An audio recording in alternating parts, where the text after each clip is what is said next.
The LSF, the dashboard is very focused on showing things that are related to each other, and that enables us to consider as analysts where the trade-offs in public policy are and where the synergies are as well, so that when we produce advice for governments to make certain decisions, that advice can include the complexity of the trade-offs involved, whether it's trade-offs between the environment and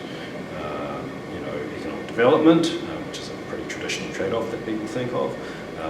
or it could be trade-offs between certain social impacts of policy versus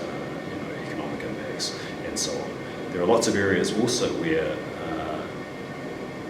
certain interventions can have positive impacts on more than one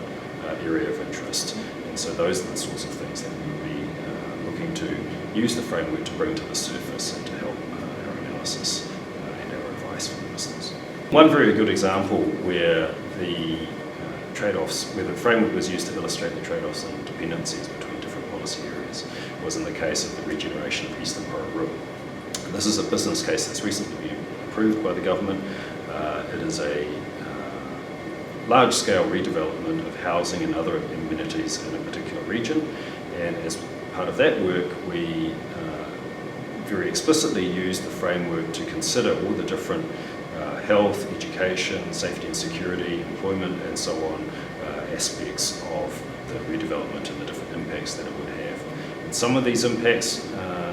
across the different options that were considered for the regeneration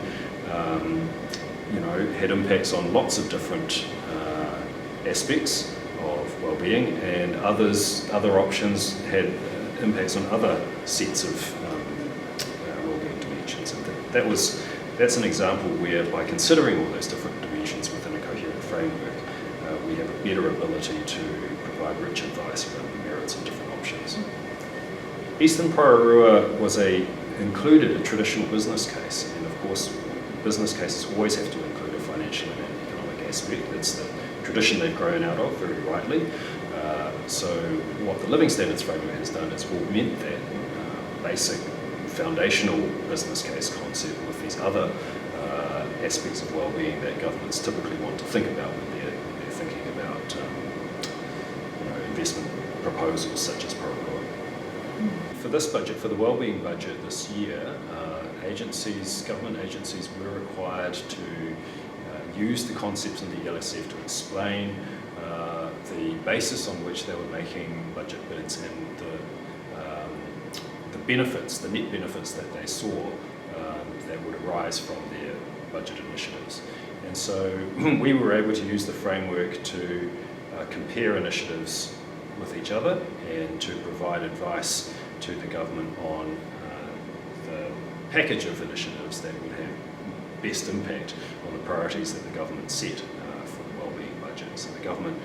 set wellbeing priorities. There's 5 of them that you can go and read on in the budget policy statement, and these priorities were themselves developed from looking at the